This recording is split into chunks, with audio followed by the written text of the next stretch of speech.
January 25, 2012. Millions of Egyptians across the country celebrated the start of a revolution that ended the 30-year dictatorship of President Hosni Mubarak.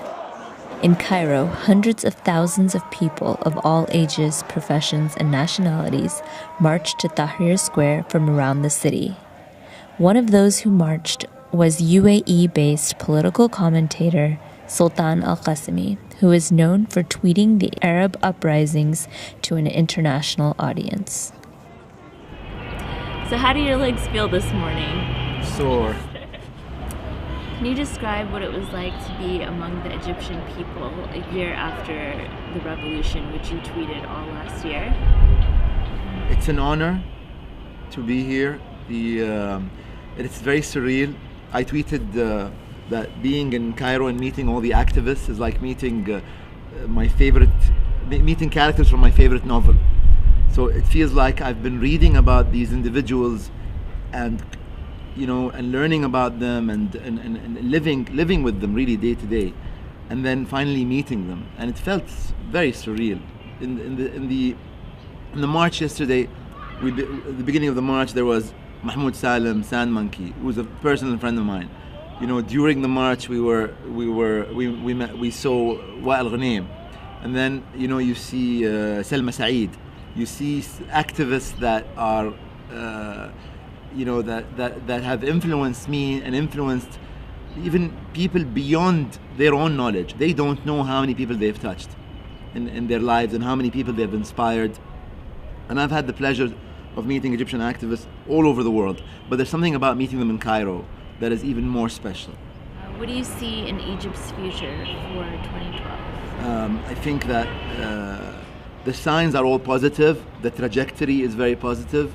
It looks like Egypt is on the right track, but it also definitely feels as if it is hanging by a thread, and things can go wrong at any minute. And you do get a sense that the sacrifices of the revolutionaries have an effect on the ground. And one example was, unfortunately, there were a lot of people who died in the November uprising, to the November 2011, and or the November clashes, some people call them, in downtown.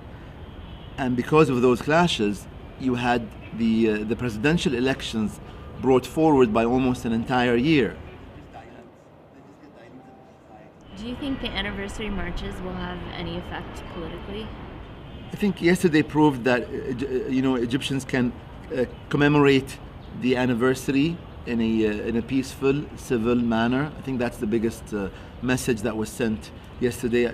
What is it? Several 100,000 people coming together in one place.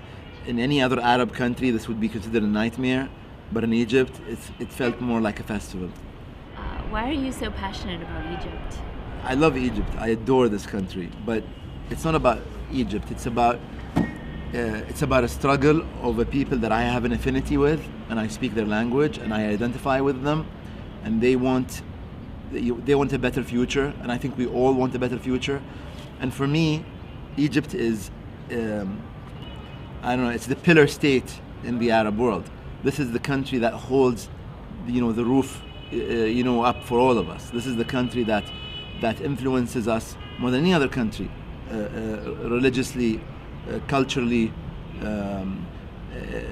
education-wise, politically. So we want Egypt to be a better country. We want it to be a stronger country, because if Egypt becomes, if Egypt transforms into a better place, we also get this effect really spreads throughout the Arab world.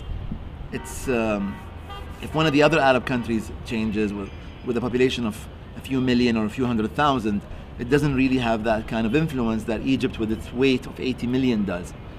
Plus, I also was active in the Tunisian uprising or the revolution, as well as other revolutions. It's not just about Egypt, but Egypt definitely is the core of the Arab world.